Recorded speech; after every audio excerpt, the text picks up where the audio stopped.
amigos? ¿Cómo están? Muy buenas noches. Yo soy Esdras Chabot y esto es Dinero y Poder. El Movimiento Regeneración Nacional Morena en el Congreso de la Unión ha realizado diversos cambios a la Constitución para adecuarla al proyecto de nación del presidente López Obrador. Entre los cambios está la reforma a la Ley Orgánica de la Administración Pública Federal, que crea, entre otras, la Secretaría de Seguridad y Protección Ciudadana, la Guardia Nacional, y reorganiza la propia Secretaría de Gobernación. Crea la figura de los delegados estatales para supervisar programas sociales en distintas entidades del país y le da un mayor poder a la Oficina de la Presidencia y a la Consejería Jurídica. También permite la creación de comisiones presidenciales para desahogar temas importantes como el caso Ayotzinapa. Ernesto Cervera, Macario Esquetino, ¿qué tal? ¿Cómo están? Buenas noches. Buenas noches en este último programa del año. Bueno, pues estamos ante lo que representa este modelo de centralización que requiere un andamiaje jurídico diferente. A veces, pues, no se organizan bien y terminan en choques importantes con el Poder Judicial. En todo caso, se trata de una nueva estrategia en los temas fundamentalmente o en el tema de seguridad, que es una de las urgencias que se tiene a nivel de la población, porque fue precisamente esto lo que se le terminó desmoronando a Peña Nieto en la segunda mitad de su sexenio y que le abrió el camino, entre otras cosas, para que Morena arrasara con López Obrador y tomaran la presidencia de la República y el Congreso. Creo que lo que estamos viendo es este intento de ir construyendo ya un marco institucional propio del nuevo régimen, que tiene la dificultad de que, bueno, pues no se han podido organizar bien al interior del Poder Legislativo. Indudablemente hay una mayoría clarísima de Morena y sus aliados, el Partido del Trabajo, el PES, el Partido Verde, pero de tener muchos a tenerlos organizados hay una diferencia y esta parte todavía no la cuaja. Tampoco tienen el material, digamos, intelectual suficiente para hacer las leyes bien. No es nada más ser diputado, hay que tener especialistas. Corrieron a muchos, no han conseguido nuevos, entonces se les complica. Y en particular en el tema de seguridad, pues el asunto no es de construir una ley o no. Hay que hacer muchas cosas. No ha mejorado el panorama de seguridad en el tiempo que lleva el señor López Obrador en la presidencia. No es un reclamo, ni mucho menos. Era obvio que no podía cambiar este fenómeno, que es un fenómeno social en todo el territorio, nada más porque fuera una persona distinta en la presidencia. Lo que pasa es que muchos sí creyeron que esto iba a ocurrir, que era simplemente cuestión de cambiar al presidente para que la realidad fuera diferente. No es así. Hay que construir algo.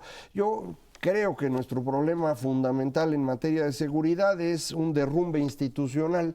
Las instituciones que funcionaban en el viejo régimen que desapareció en 97, para el siguiente periodo no eran útiles y entonces fue creciendo paulatinamente la violencia.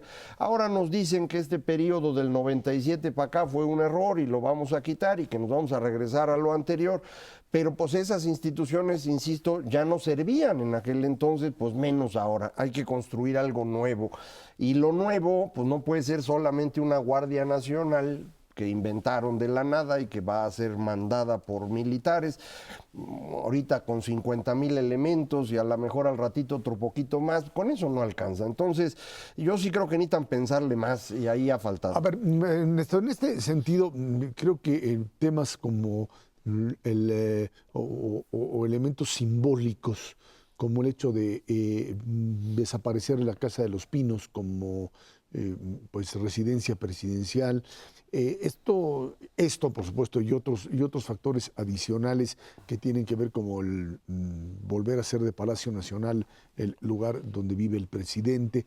Hay una enorme cantidad de elementos simbólicos que terminan por tratar de generar directamente una visión diferente de lo que es el país o de lo que quieren hacer con el país. Una ruptura de símbolos que termina por convertirse también en un cambio en distintas prácticas a partir de los cuales pues estaríamos pensando que hay una idea muy clara de tratar de redefinir la historia. Hay una concepción histórica muy clara en el pensamiento de López Obrador y de Morena para pues otra vez hacer de la historia de México un modelo de imitación de héroes que habíamos dejado a un lado, ¿no?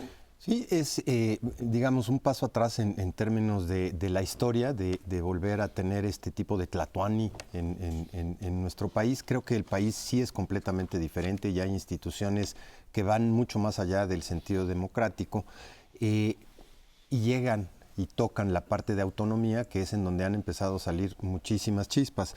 Yo te diría, más allá de los pinos o del regreso a Palacio Nacional, que sí efectivamente son símbolos importantes, a lo mejor transmitiendo una idea más republicana, yo no sé si va a ser más austera o no, pero la verdad es que hay gastos enormes en el traslado del poder, o más eficiente o no.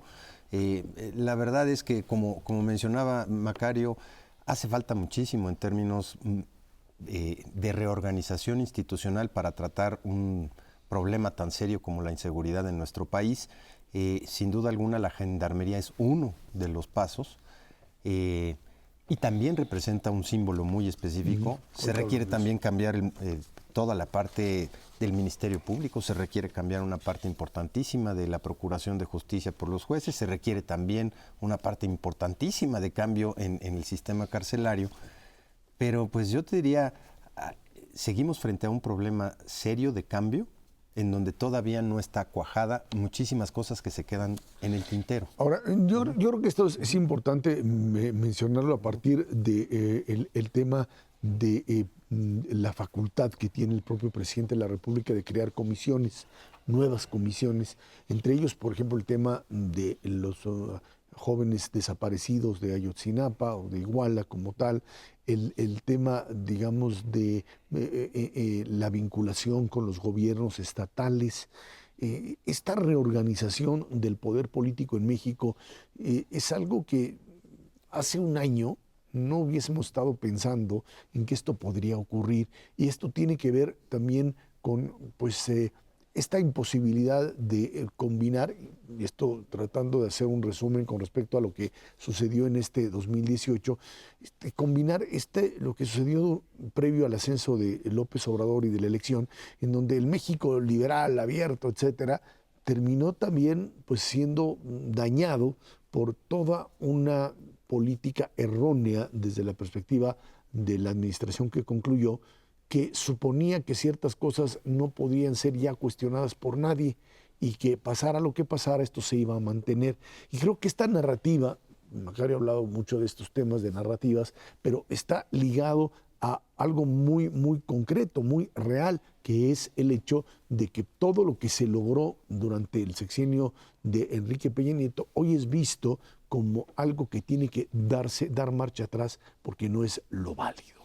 Sí, un caso que fue precisamente el que inicia la gran caída de Peña Nieto es el del asesinato de los jóvenes estudiantes de Ayotzinapa en la ciudad de Iguala. Y al respecto, el trabajo que hizo la Comisión Nacional de Derechos Humanos y que presentó hace unas semanas y nadie le ha hecho caso, me vale mucho la pena. Sí. Es un trabajo muy, muy a detalle que pues confirma en buena medida lo que había establecido la Procuraduría, corrige muchos errores de investigación de la Procuraduría, pero la esencia es prácticamente la misma y creo que vale la pena revisar eso porque, bueno, se van creando cuentos en el transcurso del tiempo y luego ya no se puede uno salir de ellos. Y esto es precisamente la manera como se van creando estos símbolos. Creo que López Obrador ha sido muy exitoso en eso, no hay ninguna duda. Su idea, pues, de acabar con los pinos y moverse a Palacio Nacional, pues ha sido muy popular porque pues la gente va a los pinos y dice es que estos vivían en la opulencia. Pues es que no han salido de México muchos, y yo entiendo, no conocen otras casas presidenciales que sí son opulentas. Los Pinos era un edificio bastante feo, que no tenía ni siquiera mucha funcionalidad ya en tiempos modernos, es una cosa creada en los años 50, pues, prácticamente 40. No, pero que lo compró Lázaro Cárdenas. No, sí, no, de hecho quien lo toma es Carranza, que expropia el terreno para poder defender el palacio, el castillo Chapultepec, que era donde vivían, pero las caballerizas durante mucho tiempo, Lázaro Cárdenas lo empieza a utilizar como casa del presidente, pero la construcción de la mayor parte de esto es de los años 50 y son edificios pues ya bastante inadecuados para la operación diaria, no tienen nada del otro mundo. qué bueno que los pueden ir a visitar, pero era más bonito visitar Palacio Nacional, que sí es un museo en sí, y ahora ya no se puede visitar bien porque pues el señor lo está ocupando. Yo creo que él se siente bien ahí porque pues en el fondo sí se siente emperador, y eso es lo que quiere que se note, ¿no? Entonces, bueno, pues está bueno. Ahora, hablando de esta parte de narrativa y de ruptura, no todo se construyó en términos de reformas estructurales en la última administración de Peña Nieto. La verdad es que traemos esta idea de que solo se hicieron reformas estructurales en México en el periodo de 2012 a 2014, pero hay reformas estructurales importantísimas en nuestro país que también están hoy por hoy en tela de juicio. La autonomía del Banco Central, que data de 1994, el Tratado de Libre Comercio en su origen, que da la apertura en serio a nuestro país, está la parte del presupuesto balanceado y el sistema de ahorro para el retiro y la modificación a la tenencia de la tierra, que vamos, son parte de este modelo, si quieren llamarle neoliberal, y que hoy por hoy pues hay ciertas cosas que se siguen poniendo sobre la mesa. Hay una suerte de ataque claro y frontal al modelo neoliberal plasmado o fundamentado en las reformas estructurales que vimos en el Pacto por México, pero de alguna manera se siguen respetando otras que son también corazón de el modelo neoliberal, como es el presupuesto balanceado y la autonomía del Banco de México. ¿A cuál de los dos modelos nos referimos específicamente en este contexto? Más allá de que pues, estas reformas se hicieron en Palacio Nacional, porque ahí estaban los secretarios de Hacienda, y efectivamente traían implícito un modelo de desarrollo basado en esta estabilidad macroeconómica y en la autonomía del Banco Central. ¿Hasta qué punto cambios en la Constitución que se puedan llevar a cabo, les falta todavía tener mayorías para eso, pero podrían alcanzarla, hasta qué punto los cambios en la Constitución podrían delinear un país muy diferente del que tenemos? Yo no sé si otra vez cambios legales que se traten de introducir terminen conteniendo o dándole un rumbo diferente a la forma en la que el país ha caminado en los últimos años. Pues sí se puede, de hecho la Constitución, los amigos del auditorio lo saben, es una de las que más han sido modificadas, es una de las más antiguas del mundo, pero es una de las más modificadas, más de 600 cambios en sus 102 años va a cumplir el próximo de vida. Es una Constitución que desde el principio está mal hecha, en el sentido de que incorpora derechos sociales como parte de la Constitución, algo que tradicionalmente no se hacía y no se hace después durante mucho tiempo, y luego le empezamos a meter de todo, entonces ahí está surtido, ¿no? Puede modificarse la Constitución, por ejemplo, para acabar con el asunto de la venta de ejidos. Es el 27 constitucional, un cambio desde Salinas y podría quitarse ahí. Se podría hacer una nueva época de la Suprema Corte de Justicia y volver a poner a los ministros que tuvieran un periodo que durara el mismo tiempo que el presidente, que es lo que hizo Cárdenas cuando subordinó a la Corte a sus designios, y sería una cosa similar. O podría quitarse la autonomía del Banco de México o simplemente modificar su orientación para pedirle este mandato dual famoso que mucha gente quiere, que no solo combata la inflación, sino que también promueva el crecimiento. Objetivos que no siempre, pero en algunos momentos son incompatibles. Entonces, sí, podrían hacer muchas cosas. Algunas tienen más lógica porque son cuestiones que pueden irse ajustando en el tiempo, y otras podrían ir a lo más profundo del sistema, como por ejemplo poner la revocación de mandato como antecedente de la reelección presidencial, que es algo que pueden hacer. No creo que eso sea agradable para muchos, pero pues si tienen la mayoría lo pueden hacer y luego a ver cómo lo resolvemos. Y te puedes ir también a la parte del sistema de ahorro para el retiro, que sin duda alguna tendría implicaciones muy, muy importantes, y si lo modificas, pues evidentemente es un cambio brutal para la forma en la que se tiene concebido esta parte de las pensiones de los mexicanos en un futuro pues no muy lejano. La verdad es que nos está cayendo esta parte de hacernos un país de viejitos. Tenemos todavía 10 años de un bono demográfico espectacular, pero a partir del 2028 la población de nuestro país va a empezar a tener una connotación brutalmente importante de dependencia de este sistema que generamos desde 1994. ¿Se le pueden hacer modificaciones? Sí, vamos, urgentemente. Pero si lo echas para atrás, entonces tenderías a regresar a un modelo en el que pues se escogió partir del mismo porque simplemente no alcanzaba, dadas las restricciones de finanzas públicas que tenemos en este país hoy por hoy y seguiremos teniendo durante un buen rato. Sí, el sistema de Afores es una gran cosa, pero se necesita que los mexicanos ahorren más en la Afore, pues si no, no alcanza. Se está ahorrando muy poquito, pero eso no tiene nada que ver con destruirlo, como bien dice Ernesto. Vámonos a una pausa y de regreso vamos a platicar con usted sobre los escenarios económicos para el 2019, tanto en lo que atañe a nuestro país como en un mundo en donde también el tema de proteccionismo contra globalización termina por convertirse en el elemento fundamental para ver por dónde o para dónde se dirige este planeta. Esto es Dinero y Poder.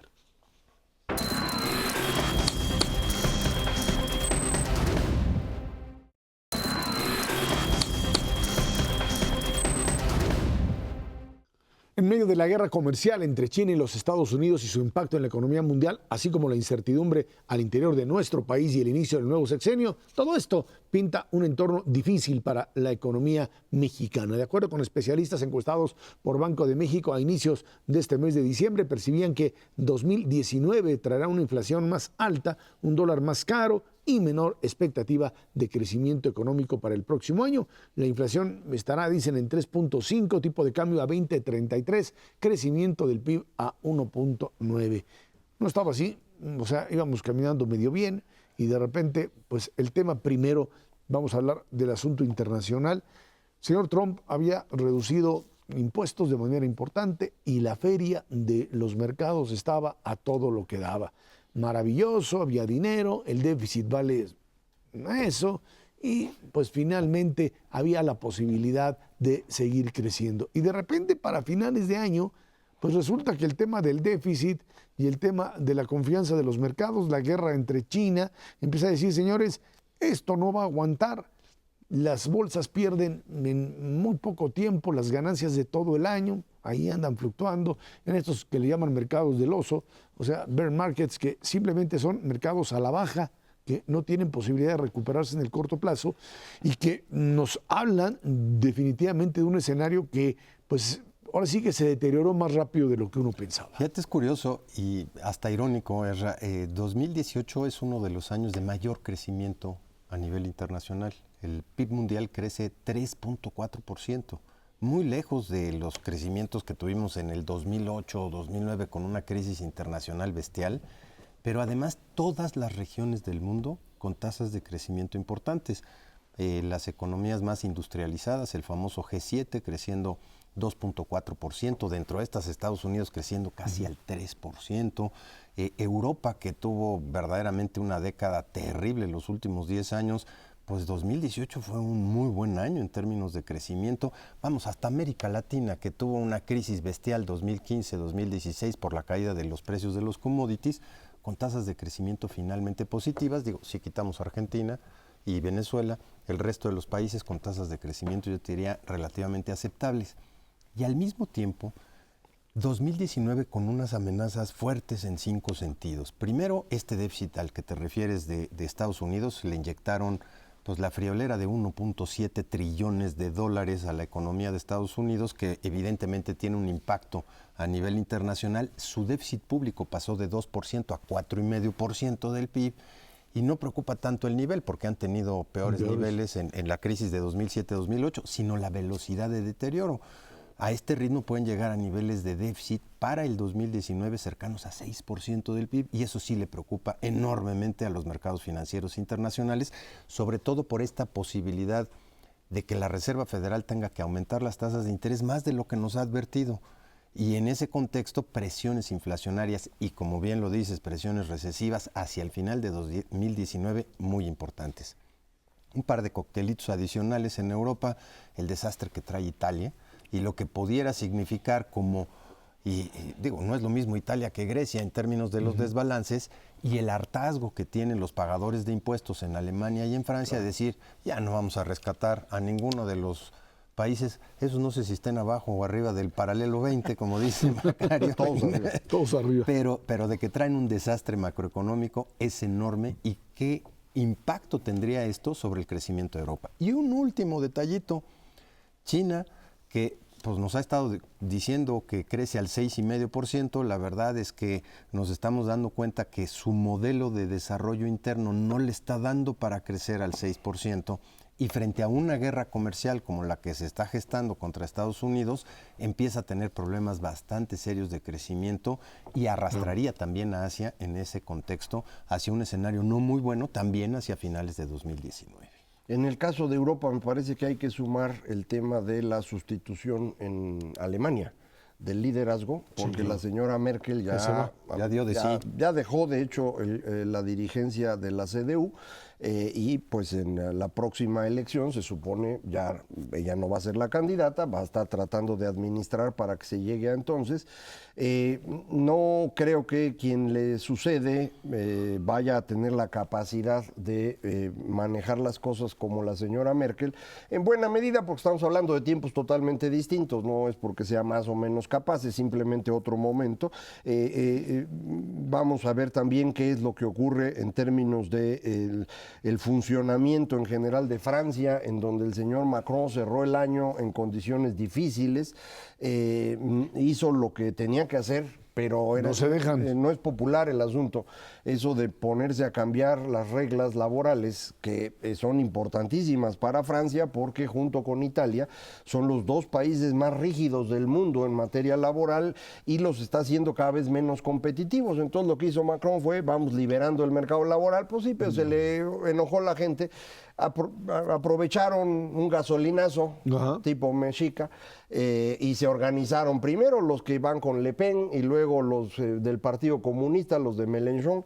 El caso es que entre los dos grupos le están ahí moviendo como si se tratara de la rebelión nacional, que no lo es, pero igual Macron no tiene todos consigo y pues estos desórdenes que no son económicos sino políticos también se van a ir sumando, ¿no? Néstor, para el tema de nuestro país, el asunto de el riesgo país que ha aumentado en los últimos meses, también le genera presiones adicionales, fundamentalmente ahora sobre tasa de interés, en la medida en que, por un lado, hay pues incertidumbre con respecto al programa económico del nuevo gobierno, y por otro lado, pues el tema de si los Estados Unidos entran en una perspectiva de recesión, esto le pegaría fuertemente a México, un crecimiento que se plantea de 1,9, ni siquiera el 2, con una visión bastante negativa de lo que puede ser el 2010. Sí, la verdad es que no nos podemos aislar de lo que está sucediendo a nivel internacional y sobre todo de lo que puede suceder en el 2019. Hay que recordarle al auditorio que por cada punto de aumento en la tasa de interés sobre la que el gobierno federal paga deuda, tanto interna como externa, pues le cuesta en términos del erario cerca de 70,000 millones de pesos. Y esto, pues en un contexto complicado, porque no te puedes quedar sin hacer nada con tu tasa de interés, independientemente de la incertidumbre interna, si la Reserva Federal sube en esa misma proporción, pues su tasa de interés. Ahí tienes un fenómeno, pues, astringente. No dudemos que hacia mediados de año o fines del 2019 se necesite hacer un programa especial de reducción de gasto público si efectivamente suben las tasas de interés en esa proporción respecto a lo presupuestado. Y desde luego tienes problemas, yo te diría, importantes de inicio en términos del propio ejercicio del gasto público. 1,9% de proyección del mercado, que ya es prácticamente medio punto porcentual menos, trae implícito este escenario un poquito más complicado a nivel internacional, pero no descuenta todavía que en un primer año de gobierno es difícil hacer un ejercicio del gasto, pues apenas se están sentando y tienen que ver cómo se firma, y en un año doblemente complicado porque pues se está deshaciendo de una parte de capital humano muy importante dentro de la propia administración del gobierno federal. He visto estimaciones que van desde el 1,2, las más pesimistas, pero si le metes el ingrediente de que Estados Unidos puede efectivamente caer en una recesión, entonces sí habrá que tomar en cuenta este factor externo que no es trivial. Si uno hace un análisis detallado de cuáles son los componentes del crecimiento en México, aproximadamente 40% depende del consumo privado en nuestro país. Con una inflación pues relativamente controlada, veremos si es el caso, ese puede seguir jalando y nos garantizaría un crecimiento cercano al 2%, pero el otro 40% lo representan las exportaciones. Y si ese se te contraen, entonces sí estarías pues aspirando en el mejor de los casos a un crecimiento muy cercano al 1%. A mí me parece que es muy difícil hacer ahorita escenarios con detalle de decir va a ser 1.6 o 1.7 o la inflación va a ser esto o aquello. Yo creo que es mejor pensar en términos de en qué dirección se va a mover el país con el nuevo gobierno, por el que están hablando de un nuevo régimen. Entonces yo tengo ahí dos escenarios. El optimista es que López Obrador es similar a Luis Echeverría. Esto significa va a tratar de reconstruir lo que se hizo en México en los años 70, como ya lo anunció.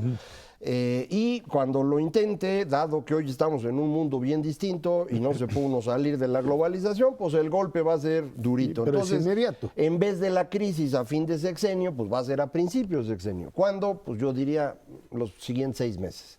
Golpe duro con el resto del planeta y vamos a ajustarle. Ahí el ajuste puede ir en dos direcciones, que empiece a darse cuenta de que por ahí no era, se vuelva más pragmático, empiece a negociar con la oposición, etcétera, sería lo bueno. O que entráramos al otro escenario que tengo, que es el pesimista, en donde el señor López Obrador no se parece a Luis Echeverría, sino que se parece a Hugo Chávez. Y en ese caso lo que estaría haciendo es fortalecer a su grupo más cercano, poco como le pasó a Chávez después del golpe de Estado, que los amigos del auditorio a lo mejor ya no se acuerdan, pero a partir de 2002 el señor se vuelve un autócrata total. Ese sería el escenario malo. Yo espero que esa no sea la dirección en la que se mueve, que vaya a querer controlar absolutamente todo y empecemos a tener pues una economía cada vez más contraída, porque pues el señor Chávez lo podía hacer porque tenía petróleo para aventar para arriba. Nada más tenía petróleo, punto. La economía venezolana es 80% petróleo. No tenemos nada y no se podría. Entonces, yo creo que eso es lo que conviene estar pensando. Sí puede haber un ajuste un poco duro de la economía por intentar hacer esto de una economía aislada cuando estás en un contexto de una economía global. Pero mientras más pronto ocurra, creo que va a ser mejor. Nos va a salir más barato.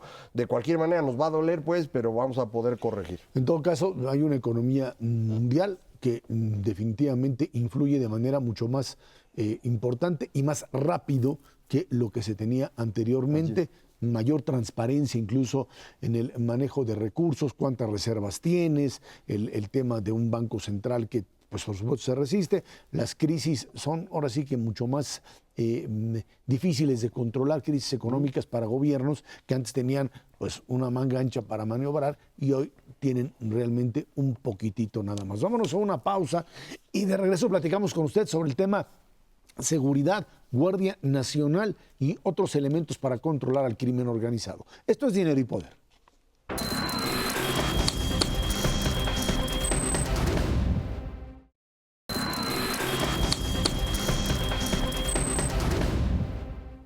El plan de seguridad de López Obrador para los próximos 6 años contempla la creación de una Guardia Nacional y dividir al país en 265 coordinaciones regionales.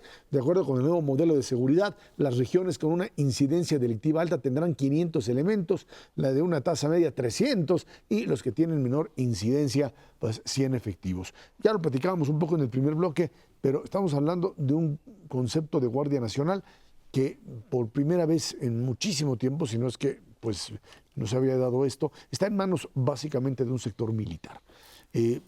Dicen algunos, es la urgencia por finalmente pues poner a aquellos que tienen control sobre sus propios elementos al frente de la seguridad, para de esa manera pues ir capacitando. Se decía que pues había que deshacer a la Policía Federal y hemos visto en las últimas semanas cómo es Policía Federal precisamente la que capacita a militares, porque es, digamos, el modelo que debió haberse extendido, que desgraciadamente no lo hizo y que ahora, bueno, pues hay que obtener resultados muy rápidos, pero reales, no porque digan ya bajó la incidencia, ya bajó, tiene que haber una percepción real por parte de la población de que las cosas van mejor o el asunto volverá a complicarse, ¿no?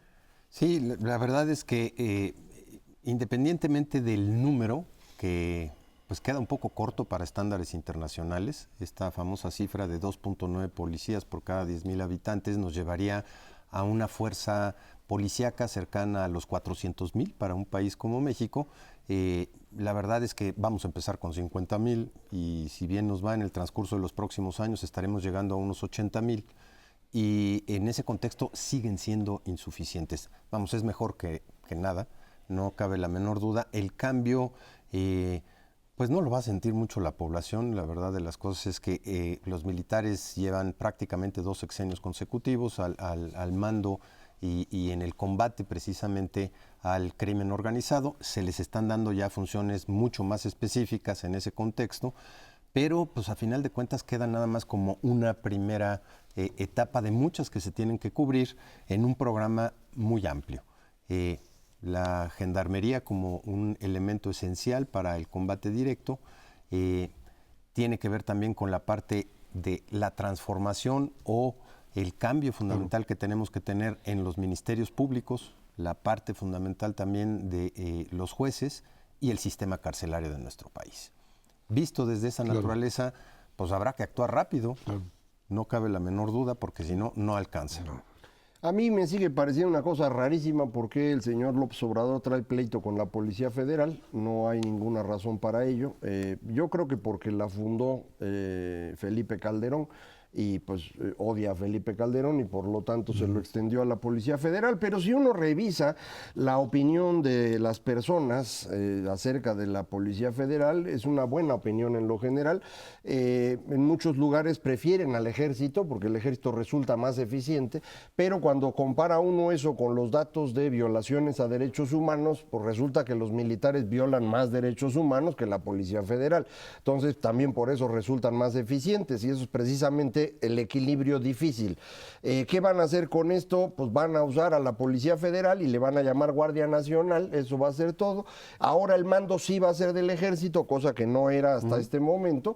Si efectivamente cubren con 300 efectivos cada una de las 265 coordinaciones, llega uno a los famosos 80,000 elementos, que es lo que quieren tener. Hoy no hay esa cantidad de personas.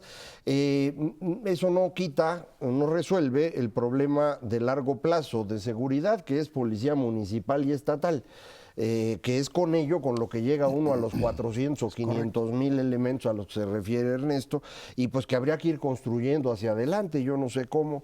Yo creo que esto es un experimento que se les ocurrió a los militares y convencieron a López Obrador de hacerlo porque faltando una semana para tomar posesión no tenían nada. El plan que le presentó, hasta donde yo supe, el señor Durazo a López Obrador le pareció algo inútil. Volteó con los militares, pidió sus sugerencias, llegaron a esto, le pusieron al Ejército el control y el señor Durazo se convirtió, para usar las palabras del clásico, en un florero. Y así va a seguir, no tiene mucho que hacer, realmente no tiene control. Lo mismo ya le había pasado a la secretaria de Gobernación, que pues habían pasado seguridad para allá, ya se la quitaron, crearon seguridad pública y ahora ya le quitaron la seguridad a esta secretaría para mandarla al Ejército y a ver qué hacemos, porque ahora sí ya es la última que se tiene disponible. Yo no creo que esto vaya a tener un gran éxito, pero ojalá y sí, porque pues ya necesitamos que esto se vaya parando. O sea, si ha ido creciendo la violencia, no se redujo con la llegada del nuevo gobierno y pues ya va siendo importante. Ahora, ¿no? para esto hay que tomar en cuenta que hay un sector al que no se está haciendo alusión y que son los gobernadores y las policías estatales. Que uno diría, no, bueno, pues cuando se habló de mando único decíamos que había que eliminar porque los gobernadores, muchos de ellos, pues no hicieron su tarea, de hecho, pues se quedaron con los recursos de seguridad, no los aplicaron, se los quedaron o los repartieron entre los cuates para hacer otro tipo de negocios y ahora de lo que se trata es de evitar que precisamente estos mandos estatales pues tengan injerencia en ello. Lo que pasa es que parece que hay una confusión entre lo que es seguridad pública, ¿sí? Y lo que es pues seguridad nacional, el tema también de el combate a los delitos de alto impacto que son del fuero común y que se tienen que manejar dentro del ámbito local y aquellos otros que tienen que ser asumidos por pues, autoridades federales. Creo que en ese sentido vamos a encontrar ahí un problema serio de qué hacer con estas policías estatales que quedan pues en el limbo, ya no digo las municipales, muchas de ellas copadas incluso por el crimen organizado, ¿no? Y eso conlleva recursos. Si hay algo importante, digo, al margen de que no los hayan utilizado de la manera más eficiente posible o para el propósito que fueron generados, la verdad es que sí se requiere un aumento importante en términos de los recursos que van a nivel general al combate a la violencia y a la inseguridad en este país.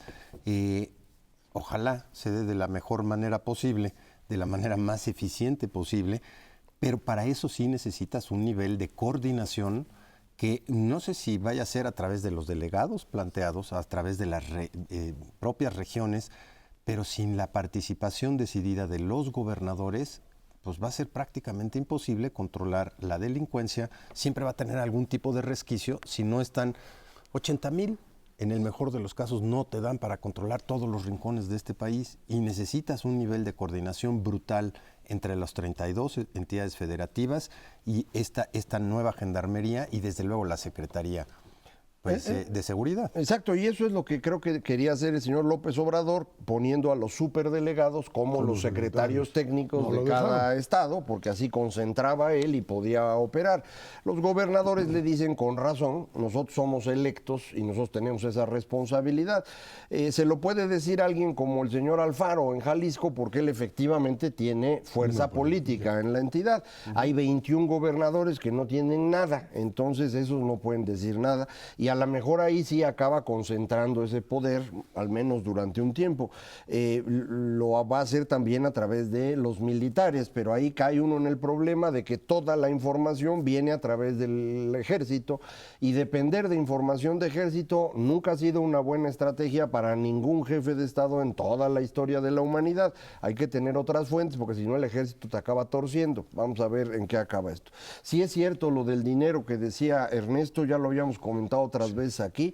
México destina a seguridad, justicia y defensa el equivalente a 1.4% del PIB. Lo que hay que hacer con esa cantidad de dinero es multiplicarla por 3. Ya no lo hizo. Mínimo por 2. No, sí, por eso, por el 3 es la cantidad correcta, porque Estados Unidos gasta 5, Colombia gasta 6. Entonces, si multiplicamos por 3 da 5.2, que es lo que debía hacer. ¿Cuánto te tardes en eso? No sé, pero el caso es que ya no lo hicieron. Sí, en el presupuesto ya no lo hicieron. Sí, efectivamente, a lo mejor no la vas a multiplicar por 3 de golpe, pero cuando menos tener esa lógica. En 10 años quiero tener tanto. Pero si empiezas sin hacer eso, pues nunca vas a lograr nada, ¿no? Perdón. Pero es que mira, si lo multiplicas por 2 y efectivamente te lo gastas en eso, sí vas a tener pues un impacto relativamente rápido. El problema es que pues si te gastas 2, a algún lugar del gasto le tienes que quitar 1.5.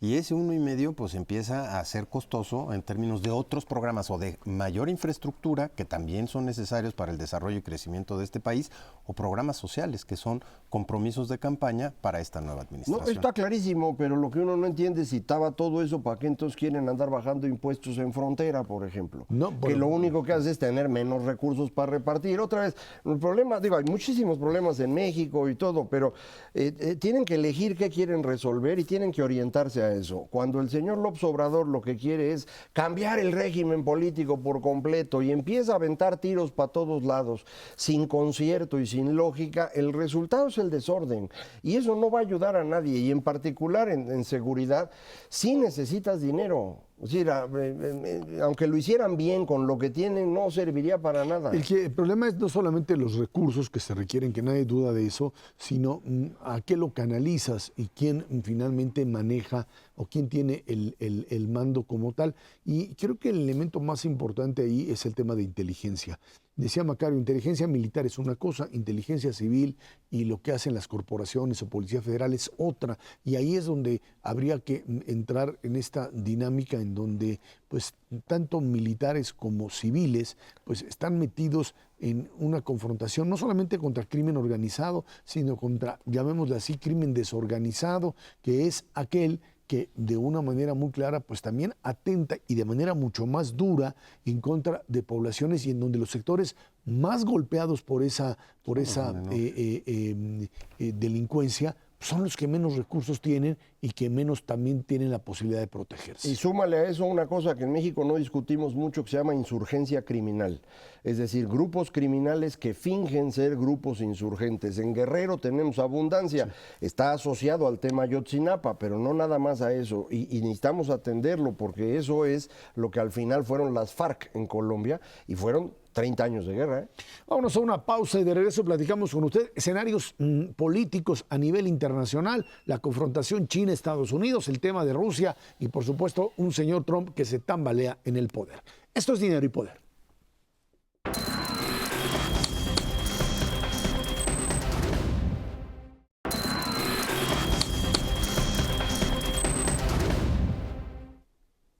Sin duda, la guerra económica entre los Estados Unidos y China es una de las variables internacionales que crea incertidumbre en los mercados. A esta crisis habrá que sumarle la inestabilidad en la Unión Europea por el tema Brexit y el fantasma de una segunda votación sobre la salida del Reino Unido. Veremos qué pasa ahí.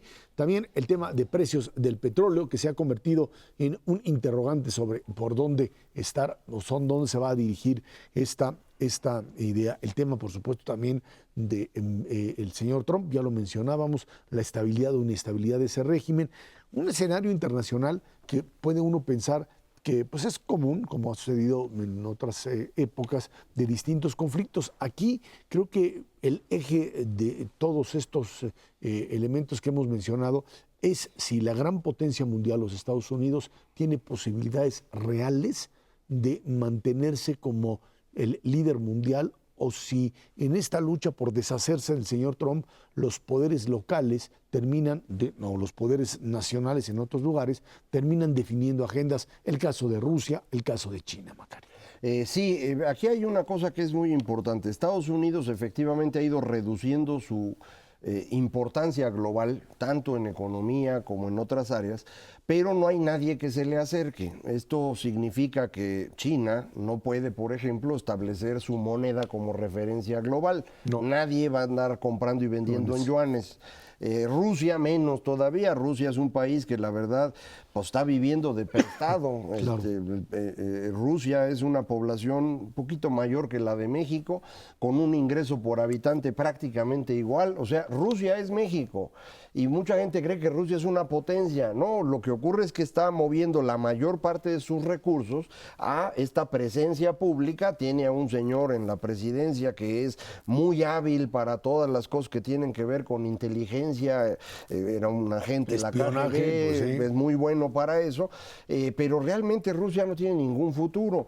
Entonces, ¿quién podría sustituir a Estados Unidos? Nadie. Entonces puedes tener a Trump en la presidencia y pues no pasa nada, mano, porque nadie te sustituye. Pero esto no significa que así vaya a funcionar por mucho tiempo y que además el mundo entero pueda equilibrarse sin la presencia de esta gran potencia. Por ejemplo, el conflicto entre China e India en cualquier momento puede ser un conflicto grave, y son dos economías grandotototas que además son los dos países más poblados. Conflictos entre China y Rusia, el desorden que se tiene en Medio Oriente alrededor de una Arabia Saudita que parece absolutamente perdida, las matanzas en Yemen. Entonces sí hay muchos problemas a nivel global que pues se han ido incrementando conforme Estados Unidos se fue alejando. Yo creo que eso sí fue un error de Obama. En su tiempo lo decía yo, a mí no me gustaba esa intención de Obama de alejarse. Obama era como López Obrador en eso, no quería ver al resto del mundo, casi no salía, él le gustaba su país. Trump sí le gusta salir para que le aplaudan y demás. Pero no le entiende. Ese es el problema, efectivamente. No inventes, mano. O sea, yo prefiero que lo ignoren a que vaya a meter las patas por todos lados, como ha sido verdaderamente un descabezadero de instituciones a nivel internacional durante los últimos 2 años. Desde la ONU, que pues cada vez tiene menos recursos, el papel económico que juega Estados Unidos va más allá que solamente lo que produce o lo que consume. Su papel es fundamental en todos los ámbitos internacionales y el apoyo decidido a instituciones. Vamos, la UNESCO está en el peor momento en su historia en términos económicos, no tiene literalmente dinero ni siquiera para preservar lo que es patrimonio de la humanidad en muchísimas regiones y países del mundo. Sí está, digamos, esta parte internacional muy tensa, como muy pocas veces se había visto, y yo te diría, sí hay un contrapeso específico para Estados Unidos, que era Europa unida, y tenemos un desastre en Europa en estos momentos con Brexit, que bueno, pues está la duda de si va a ser rudo o rudísimo, o de plano todavía se maneja esta posibilidad de que haya un segundo referéndum de parte de los ingleses que ya medio le están entendiendo. Yo tengo mis dudas, la verdad es que todavía no acaban de entender los ingleses lo que implica haber tenido 30 años de integración económica y cómo lo disuelves sin costos. Eso no se puede tener. Va a ser costosísimo para Europa, no cabe la menor duda, Pero pues vamos, la única moneda alternativa hoy por hoy a los Estados Unidos es el propio euro y se está tambaleando. Ahora, en el caso de los Estados Unidos, creo que es importante mencionar que el cerco sobre el señor Trump en los últimos meses se fue pues haciendo cada vez más cercano a él, o sea, lo fueron encerrando. Una figura que creo que puede ser la figura del año, discutí a Time a quién ponía de figura del año, si incluso al propio Trump, pero el señor Robert Mueller lo que ha hecho ahí es un trabajo de inteligencia que no se había visto, creo, desde pues, las hazañas de Garganta Profunda y Bob Woodward y Bernstein en el famoso Watergate, bajo el principio de ir pues haciéndose cada vez más de personajes que ligados a Trump son los que le proporcionaron toda esta información de un individuo que por lo pronto parece que utilizó la campaña presidencial y la propia presidencia más como un negocio personal que como un proyecto de gobierno. Lo habíamos platicado aquí, que el problema principal de Trump iba a ser la corrupción, porque es un bandido.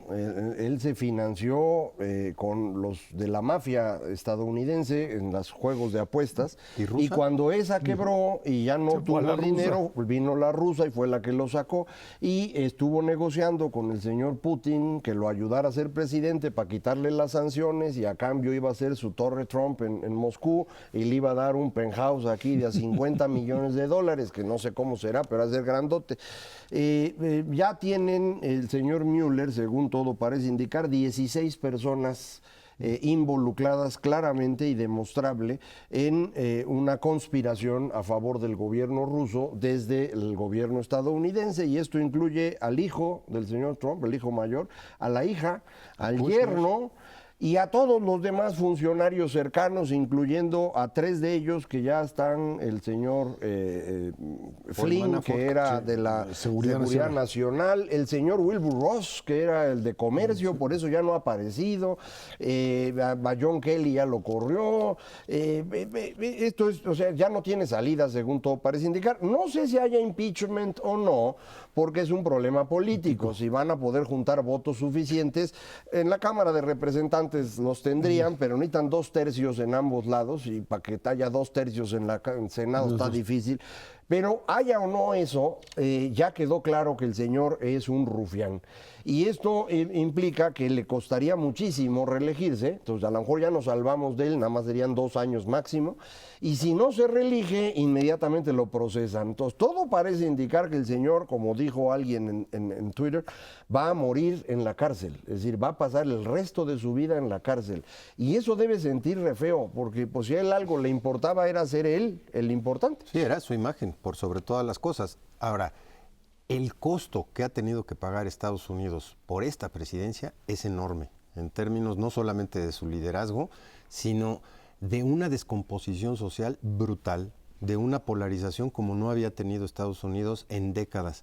Y vamos, lo que pudieron avanzar entre 1960, que más o menos empezaron a poner de acuerdo a la fecha, se echó todo por la borda. Hoy por hoy uno puede ir a cualquier cine en los Estados Unidos y si tienes un color un poquito diferente a blanco, caucásico, güero, mejor no te formes, porque empiezan a decirte que si eres migrante. En ciudades como San Francisco, que son las más liberales de los Estados Unidos, se empiezan a dar este tipo de factores, y el daño es muy profundo a la propia sociedad civil norteamericana.